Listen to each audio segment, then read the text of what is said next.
ওয়াজ করেছেন আমার বন্ধু বড় মুহাদ্দিস প্রোগ্রামে জিহাদি সাহেব চমৎকার কথা বলেছেন।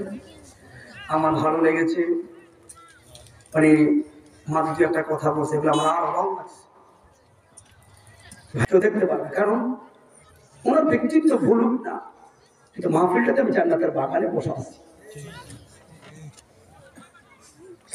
এই জন্য ভাইরা, আপনাদের এখানে আমার জীবনে প্রথম সংসার,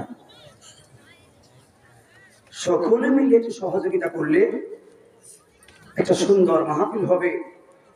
এমন তো হতে পারে আজকের মাহফিল আমার জন্য আপনার জন্য শেষ হতে পারে। এখান থেকে আমার দেশের ভাই পাইলাম আমি আমার বাড়ি, এখান থেকে হিসাব করুন চাঁদপুর কুমিল্লা কত দূর। আমি যদি এখানে মরে যাই, আমার বাপ মার কাছে লাশটা পৌঁছতে পৌঁছতে অটোমেটিক পছন্দ হয়ে যাবে। কোন গ্যারান্টিতে আসলাম এখানে? কোন কাগজপত্র হয়েছে? থানা লেভেল হয়েছে না। কিসের ভিত্তিতে চলে আসলাম? যদি মেরে ফেলাম, শুধু রহমানের পক্ষ থেকে কথা বলব। যে সমাজ ইসলামকে নিয়ে তালবাহানা চলছে, ওই সমাজ আল্লাহু আকবার স্লোগান আলেমদের বিলুপ্ত করা দরকার। কথা বলা ঠিক না বেটে? যে সমাজ আমার কোরআনকে নিয়ে মসজিদে আগুন লাগানোর ষড়যন্ত্র চালাচ্ছে, ৯৫ দেশে ইসলামকে নিয়ে তালবাহানা করে, ওই সময়ে এক একটা মাহফিল এক একটা জিহাদের মতো। কথা বলো ঠিক না বেটে? ভাই ওয়াজ করবো কার কাছে? আমার ভাই তাফসীর করবেন।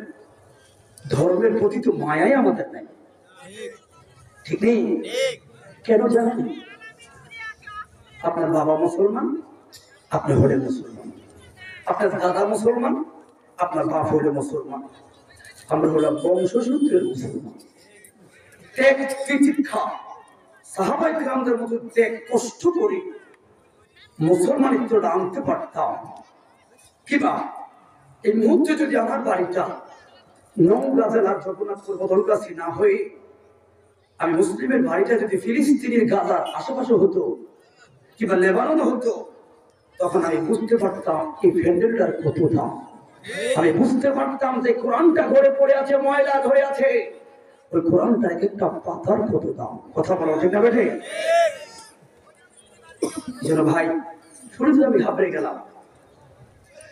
আল্লাহ আমাদের সবাইকে তাফসীর করার মাহফিল দিয়েছে ঠিক, কিন্তু তাফসীর করার যোগ্যতা আমাদের নাই।